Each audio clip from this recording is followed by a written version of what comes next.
Hi, I'm Greg Hunter. This is the weekly news wrap up for Friday, September 20th, 2019. Whew, summer's over. The WNW 401. Every week I try to look for some sort of a pathway, a theme, some way to tell this. This week I was stumped. Every story seemed like it had a yin, a yang, a this or a that, a zig or a zag. Nothing was really laid out. And I just figured I'd just go with it. I think every story that I have is kind of frustrating news day, but almost every story can go either way. And I want to start with this Iranian, allegedly Iranian attack on Saudi Arabian oil field. It was a drone attack. It was a precision attack. A lot of people could have benefited from it, including the United States, Russia, Iran.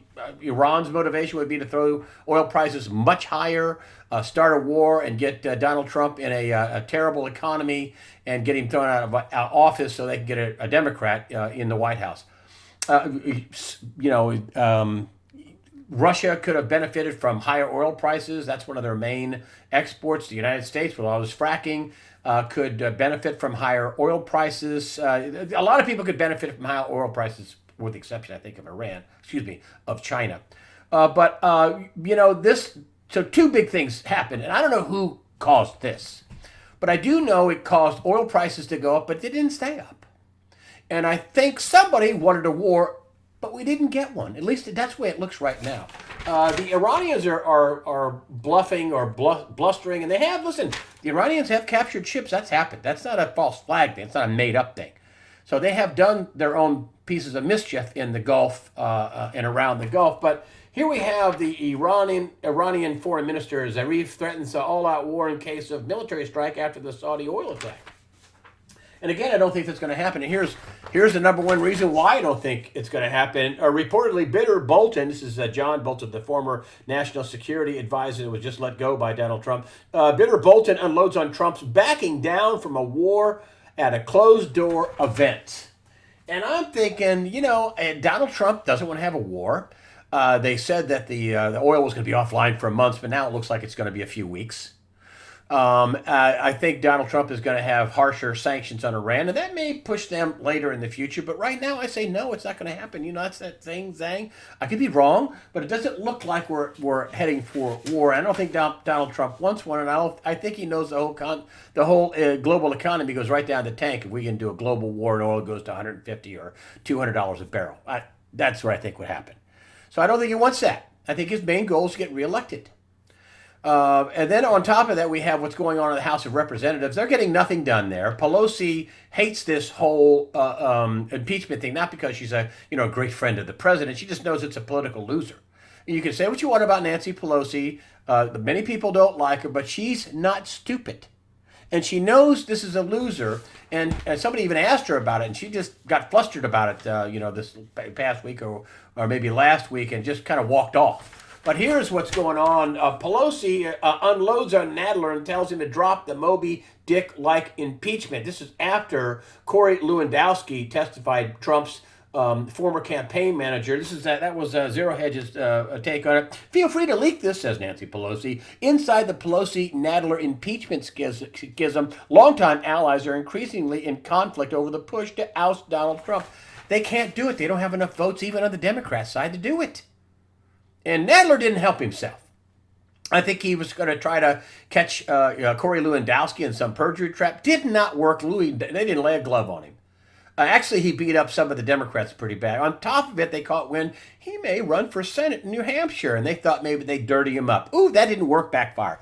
Backfire. And he looked pretty good.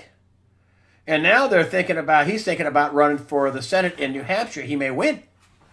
And then on top of that, what's going on is Horowitz, the Inspector General of the Department of Justice, Michael Horowitz, testified on yet another one of his reports where we found out that he recommended a while ago that James Comey have a criminal prosecution or criminal referral, basically.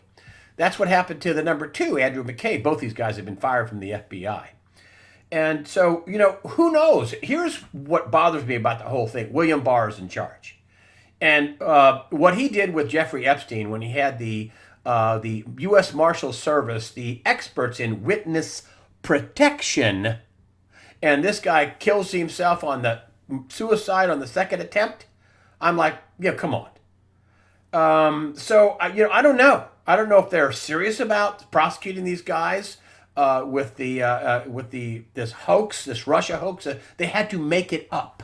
They didn't have it. They made it up. This counterintelligence investigation, everything. And part of me says that the whole Epstein thing. Well, you haven't heard much about that. William Barr said, "Oh, they're going to prosecute the cases." You haven't heard anything about that. The FBI went down there and raided Pedophile Island or Orgy Island. That's what it was reported in the press. Both those things. And what happened to all that evidence? You had Jeff Sessions with Prosecutor Huber. Flew an airplane down to Little Rock and raided the Clinton Library. What happened to that evidence? I don't know. But then the other side of me says, this is the yin and the yang, the zig and the zag, says, wow, this is complicated. This involved the FBI, the DOJ, the State Department of John Kerry, the United Nations, Samantha Power, the White House, and many people there, including the president. As Kevin Shipp, former CIA officer, said, Obama ordered it, no doubt about it. That couldn't happen unless he ordered it. Couldn't happen. Part of me says this also involves spies in the Trump campaign from the FBI, spies in the Trump White House from the FBI, spying done by MI6 from the UK, spying done over in Australia, spies in Italy.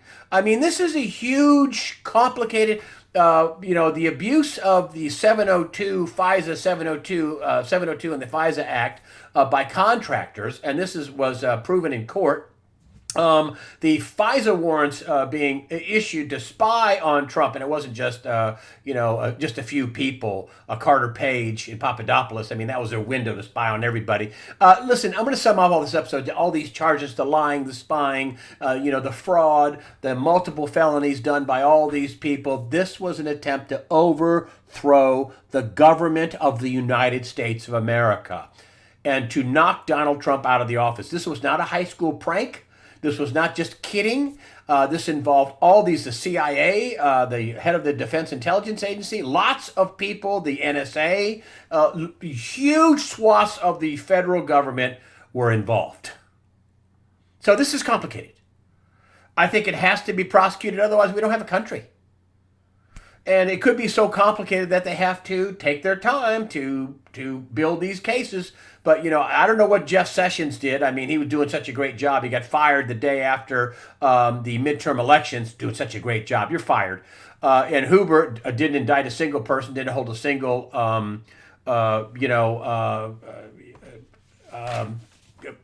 court case, or a single person was indicted in any way, shape, or form. I don't know. I don't know where the evidence is with all this, but I don't know. We'll see. I think that there's so much more information coming out. There's supposed to be with the Horowitz report. They really couldn't release a lot of details of that. Supposedly William Barr, the Attorney General, and the Christopher Wray, who's dragging his feet on everything, and even Hannity is pointing out that Christopher Wray is dragging his feet on everything and won't clean up the FBI. So when you start hearing it on the controlled resistance, there's only so much Hannity can say, but he is saying that. So that's pretty obvious when somebody like that is starting to say Christopher Wray is, not a white hat guy. He's a black hat. He's dragging his feet. And so, we'll see how much stuff gets declassified, but I think this is going to be more and more things coming out to where they're going to be forced to prosecute not just a few people, but way more than just a few people. They can't prosecute Andrew McCabe, the number 2 who was fired at the FBI, and not prosecute his boss. I mean, they just can't do it. I wanted to talk to you a little about this trade deal with China. I told you before that, listen, China is not going to have an easy time sourcing food from the rest of the world. And, this trade thing, again, zing, zag, is it going to be fixed? Is it not? We're going to have a bigger war? Are we going higher? Well, if you look here, you see stock slide after Trump's top China advisor, Michael Pillsbury, says tariffs could go to 100%. Well, it's a little misleading. Pillsbury said this. These are low-level tariffs that could go to 50% or 100%. That was a typo on my part. No, it wasn't. It was their part. Sorry.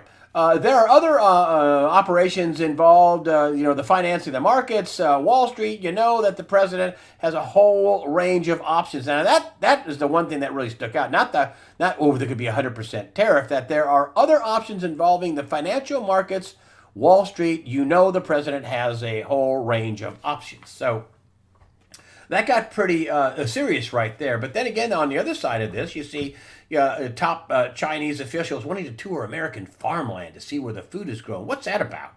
Sourcing food for 1.4 billion people is tough. Now, they're going to try to go to South America, but if they have one weather blip-blop, one drought, one too much rain, and all of a sudden, 1.4 billion people, we have 300 million. That's kind of a rounding error for China. And so what I found online was that that China has already started to buy soybeans, corn, and pork. They're not waiting. So China blinked. So they're already starting to buy U.S. agricultural products. Now, China's not stupid. Since they started this whole thing, soybeans went down 9%, but I got a 9% discount. So this is this. What's going on? 100% tariffs. China's not going to buy, our soybeans, pork, and corn. And yes, they are. They started to buy some. And so, I think that I think China blinked. I think they need the food. And I think trying to depend on South America for feeding 1.4 billion people, and then along with making everything else work, is kind of risky for them. So I think they, want to cut a deal. I think Donald Trump is right. Also, Pillsbury said that a lot of people thought that Donald Trump wasn't serious about having a trade war, but I think the Chinese know he's serious. And, this is what Wayne Jett said about this whole reset, which may be coming sooner than you think. I'll get to that in a minute. He says, you can't have a $400 billion, them sucking $400 billion out of the country every year. It has to be the trade has to be relatively balanced with everybody. It has to be balanced. Otherwise, if you go to a gold standard, you lose all your money. You lose all your capital with that kind of a trade imbalance. And of course, this is not organic. This is man-made. This was done by our bought and paid for legislators in Congress and the House of Representatives that sold us out. That's what this is about. And so, Donald Trump has got this USMCA, United States, Mexico, Canada trade agreement. And in that agreement, they've cut off Canada. This is already passed in Mexico. It's going to pass soon in Canada. I can't imagine Pelosi holding this up. This is a no-brainer deal, and there's stuff in it for Democrats. And so, that's put more pressure on China. People don't talk about that. For years, China, used shell companies in Mexico and shell companies in Canada, and they abused the NAFTA agreement, and that's going to be shut off. So, I don't know. That's another zing. How's that going to go? I don't know. Fed head Jay Powell raised rates 0.25% this week. Everybody thought that was going to happen. He lowered rates 0.25% this week. And then he said something bizarre to me. So let's see. You're cutting rates, but you're not going to cut any more for the rest of the year, so you say. And then he pops out with this. Fed head Jay Powell said, and here's his quote, "It's possible that we need to resume the organic growth of the balance sheet earlier than we thought." Is this QE4 coming? He says it might be coming in November. I say, yes, it is. This is QE4 by another name. And before I go on with the liquidity crisis that's been unwinding, this is a unbelievable statement. We've talked about this before, where they started raising rates on Donald Trump 60 days after he got into office. They raised rates 2 times in 15 and 16 for Obama, and Donald Trump 7 times in 2.5 years. And on top of it, they were doing their quantitative tightening. They were burning bonds off their balance sheet, burning money, actually. You've heard about helicopter Ben dropping money out of a helicopter. Well, and this Rickard said this is a picture Jay Powell in front of a blast furnace shoveling dollars into the furnace. They got to $50 billion a month. There's no way the Fed could look anybody in the face with look anybody in the eye with a straight face and say, "Oh yeah, we're trying to get the economy going." No, you're not. And I think that they have screwed up. I think they were a boat anchor on the economy. They put too much drag on the boat, the economic boat. I think they got it listing pretty heavily. I think that water's lapping over onto the deck. I think they're going to finish their coffee and their Dunkin' Donut up there on the upper deck before they come down here and find out what's going on. I don't think they're I don't think they realize how bad this could be. But they put a boat anchor on the economy. There is no doubt about it in what they did. So I can they fix it? Right now they have, and I called liquidity shortage getting worse, and this is they've been in the markets with liquidities in their open market operations, and they've had 3 days in a row where they had way more demand for liquidity than they did, for a product that they had. And what this is back to their QE4 that they're going to have to, this organic growth in the balance sheet. And this is all of the same thing. They're trying to keep the debt from defaulting. They're trying to keep interest rates from rising. So they're talking about organic growth of the balance sheet. You mean you're going to start buying debt? That's what they're going to do, folks. 375 billion to 400 billion a year, supposedly, but they're already having to pump liquidity into the markets. Is this going to wait till November, or is this going to be part two in November? They're already into it right now. I called Rob Kirby about this liquidity price, this thing on the second day. And he said, listen, a couple of days is not a big deal. He's got huge banking experience with a global bank in Canada. 13 years, he was on the cutting edge of derivatives. Yes, he's also a gold expert and as a macro economic analyst. But listen, he's got big experience with big global banking and derivatives and funding and repos and all this. And he said, listen, a lot of times at the end of the year, we're coming up to the end of the fiscal year with the U.S. government. September 30th. October 1st is the first day of the new fiscal year for the U.S. government. And we're also coming up to the end of the year in the next few months, and you have little blips like this, problems like this. I said, okay, so not a problem. He says, well, wait a minute. He said, Rob Kirby, he said, listen, if this goes on for a few days, I've seen this happen before. It's not a big deal. But if this goes on for a week, 2 weeks, then I reserve the right to change my mind, and this could be a big deal. So is day 4 going to be another liquidity fire drill where they have to pour liquidity into the market? Is that going to be another one of those happening? And why is the Fed starting to buy all this debt? I mean, they're going to start buying treasuries, right? Well, might they have to buy Fannie Mae and Freddie Mac mortgage-backed securities again? I was reading on Zero Hedge about how the Fannie Mae and Freddie Mac are in worse shape than they were in 2007 and 2008 crisis. Worse shape. That they don't have much capital, and their leverage is, and listen to this, it's 1,000 times over leverage, 1,000 times more than the capital they have on the books, the actual cash, 1,000 times. Wow, what could go wrong with Fannie Mae and Freddie Mac? They have $5 trillion in mortgages. And think about the crazy stuff that went on since the last time, 08 and 09. You would think with the last housing crisis, if that's what it was called, the big housing crisis, that they would tighten up lending standards, make people put down a down payment. You can't finance your closing costs, stuff like that. But nope, that's not what happened. The terms got even easier. I mean, I know people that got nobody down loans, and they financed the closing costs. A friend of mine sold a house. I think it was 50,000, 180,000, but they sold it for $5,000 more than what the house was worth. They sold it for more than what they could get for the house, and then they slid the money across the table at closing so the buyer would have some money. It's unbelievable. This has been going on since the last crisis. So you see how Fannie Mae and Freddie Mac could be in trouble. You're not hearing about this, but wow. There's a lot of problems going on financially, and this liquidity crisis that's happening right now. Mark my words, we go into the weekend with us, and we start Monday, Tuesday, Wednesday, Thursday, and next week. Problem, danger. Can they put it out?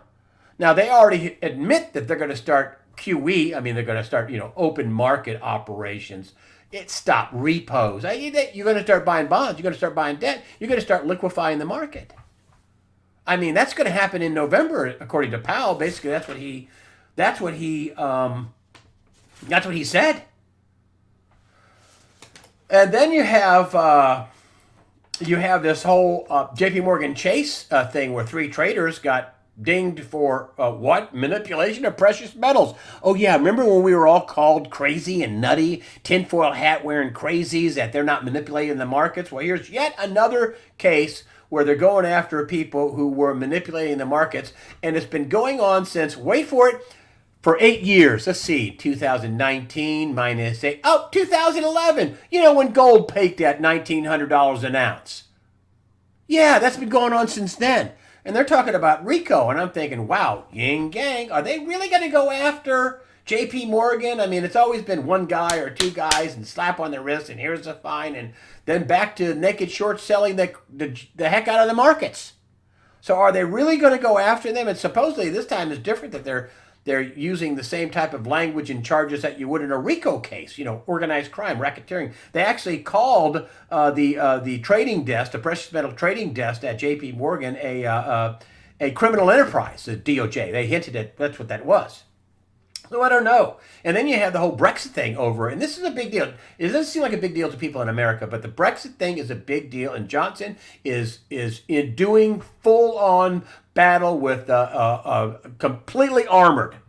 And, you know, you've had Nigel Farage, who runs the Brexit party that's super popular. A lot of people over there want out of this crazy European Union. And what the deal is, you know, a no Brexit deal. They just want out so they can handle their own sovereignty. And the reason why they want a deal is that you're not getting out. We still have rule over you. You're going to let us flood your country with any immigrant we want so we can change the voting population of the UK. That's what they're doing in the UK. That's what the whole Tommy Robinson thing's all about. Him shining a light on the criminal, pedophile grooming gangs, and who can't have that? I mean, we want to change the votes, and they don't have enough now. So that whole thing could absolutely blow up the global economy. I think without Britain, the EU is over. The EU took control of Italy again. You know, Salvini lost power. He was the guy asking about the gold, and he wanted our gold and all that. Boo, they can put that down. Now Italy's been lost again. You know, they're back in the under the thumb, the heel of the European Union. And Boris Johnson, listen, if he doesn't break free now, he'll never break free, and he'll be a short-time prime minister, because they're going to flood the country with votes where they can get it voted their way, and then Britain will be lost. But the problem with this is Britain's got nukes. I mean, I know France has nukes too, but that's it. That's the only two countries that have nukes in Europe. And, you know, would you depend on French nuclear weapons or nuclear weapons from Great Britain? I think if for France, and heaven forbid they wouldn't happen, but if France and Great Britain went to war, my money's on Great Britain to wipe them out, because their technology and their nuclear weapons and their weapons would be superior than France. And you know, that's another scary thing. I mean, it's not just you know, controlling Britain. It's controlling their nuclear arsenal eventually. And then you have Macron saying, you know, the president of France saying, we need to have a European army. Really? Why? Who are you going to attack? So, I mean, if Great Britain falls to these evil forces over there, that's going to be a huge problem. And of course, you know, they want to pay nearly $40 billion just to exit. And then they can still have control. But that's another, how's that going to go? Who knows? Don't know how it's going to go. You know, who knows how? Is the Fed going to be able to get this liquidity problem solved? I don't know. Are they going to be able to keep the economy propped up? I don't know. Are we going to go to war with Iran? I don't know. But you better be ready for all those eventualities, is my reporting to you, is what I would say to you. You better be ready for all that stuff. Nick Barasheft, the guy that wrote this book a few years back, $10,000 gold. Yes, he still thinks gold should be $10,000 because, you know, now we know about the 21 trillion and all the naked short selling, and we have another case, you know, about what? A manipulating of precious metals prices because they want the dollar to look good. But I just think that, you know, you need to be ready for any economic fallout that there could be. Watch this funding thing. Watch this thing. We get into next weekend, we get into the middle of the next weekend, the Fed has lost control of this liquidity crisis. remember what James Rickards said. You know, the last time people sold their stocks, they put it into a money market. That's what you do when you sell your stocks. And then they demanded their money out of the money market. And what happened? We had our credit freeze up. Well, they stopped all that now. You know, you put your money in the money market and they can say, that's going to hurt the system. We can't give you your money. We can only give you a little bit of your money. I mean, think about that. You know, things could get freaky in a hurry. And don't think for 1 minute that if the Federal Reserve loses control of this liquidity, that things are going to be great for the stock market. That's not a passbook savings account with FDIC insurance. It's not. A lot of people think it is. I wanted to bring up this really quick because it was just a good positive story to end on. And that was, you know, just one harassment after another. Trump scores a victory in bi-coastal battle over tax returns. Trump lawyers in New York City arguing that federal prosecutors are trying to harass him by seeking documents. And I think he's right about that, his lawyers anyway. On the West Coast, a federal judge, and this has to do with this too, because watch this. On the West Coast, a federal judge in Sacramento granted the Trump campaign request to block a new California law that requires presidential candidates to release 5 years of tax returns to run in the state's March 2020 primaries. The judge just said this, and come on, that's not constitutional. You can't do that. It's just harassment for Donald Trump. And, you know, in a state as blue as California has to pull something like that, they're worried.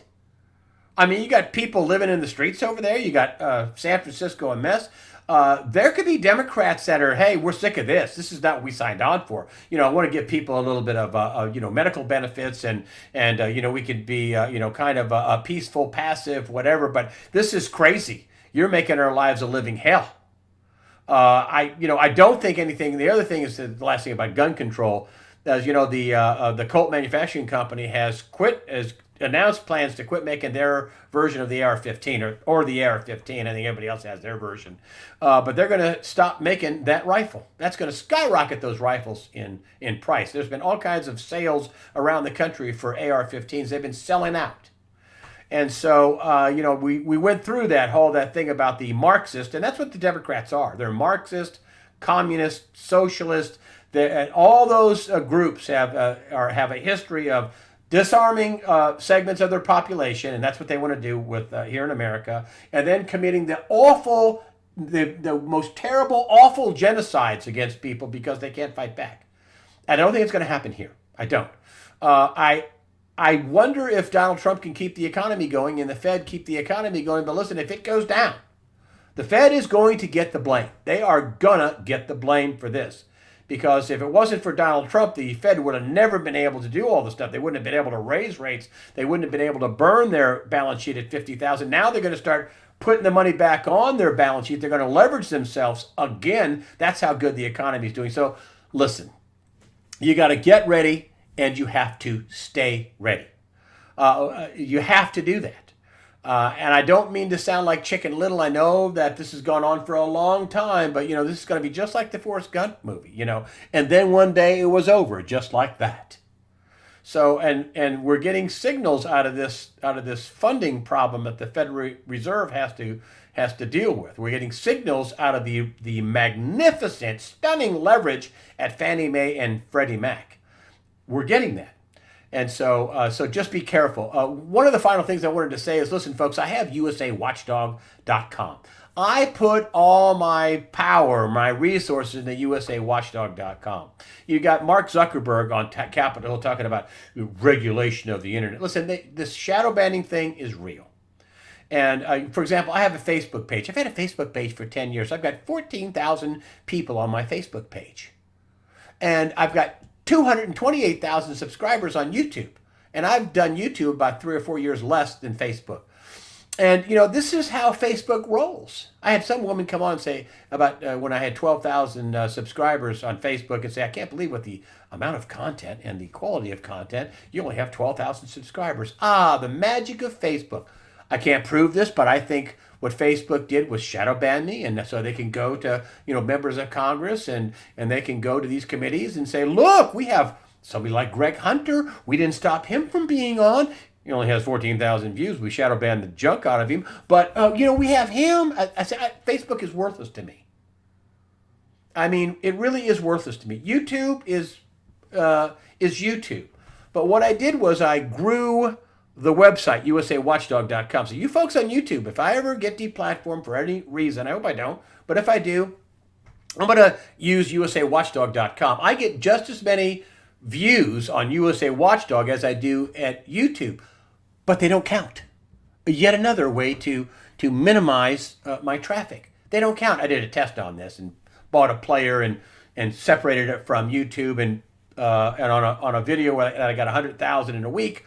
I had just about the same amount of views on USA Watchdog. It had nothing to do with YouTube. So wow, it didn't count. So my views don't count. And I'm telling you this because this is going to get nastier and nastier, and I'm coming all back to this. No matter what, your fail-safe is to go to usawatchdog.com. You'll always find me at usawatchdog.com. And that's why I have the join button up there at the top of the page, so I can email people. People say all the time to me that, I joined and I haven't gotten anything. I only use it for promotional stuff. It's going to be something pretty good. And I only do it when I have a really good deal from my only sponsor, Discount Gold and Silver Trading. And the only reason why I have Discount Gold and Silver Trading is I don't hear people calling me back and complaining how they were ripped off. I've never had a single complaint. They're just an advertiser. I don't get a piece of the action. I don't find out what you buy. So, but anyway, I wanted to tell you that. So I want to end with this. And that is, I don't want you to be fearful. And this is why I say at the end of every newscast, fear not. Prepare yourself mentally, physically, and above all, spiritually. God the Father and His Son, Jesus Christ, and the Holy Spirit are firmly in control. Listen, evil wants you to be afraid. Don't be. Be informed. That's what this newscast is really all about. Every week they have been demonetizing my weekly news wrap-up. Why? I don't know. And then they, after 30,000 views, give it back to me. I want to explain one last thing. And when I say demonetize, people say, well, I saw a commercial. Well, what happens is the short 20-second commercials that you can't skip are where you make your most money. You make the most money on the very first ad, no matter what it is. And what they do is they put 1 and 2 and 5 and 6-minute commercials, and people skip through that. And so when I say demonetize, it's like little or no commercials. Well, little means these big long commercials. So we'll see if I get demonetized tonight. We'll see, or today. But at any rate, that's what that means when I write on there this video was demonetized. It means I'm going to make a lot less money on it, but hey, that means that something I said was something really important you needed to hear. So with that, again, get ready, stay ready, prepare yourself mentally, physically, above all, spiritually. God the Father, Son, Jesus Christ, and the Holy Spirit are all firmly in control. Thank you for supporting USAWatchdog.com with your comments and donations.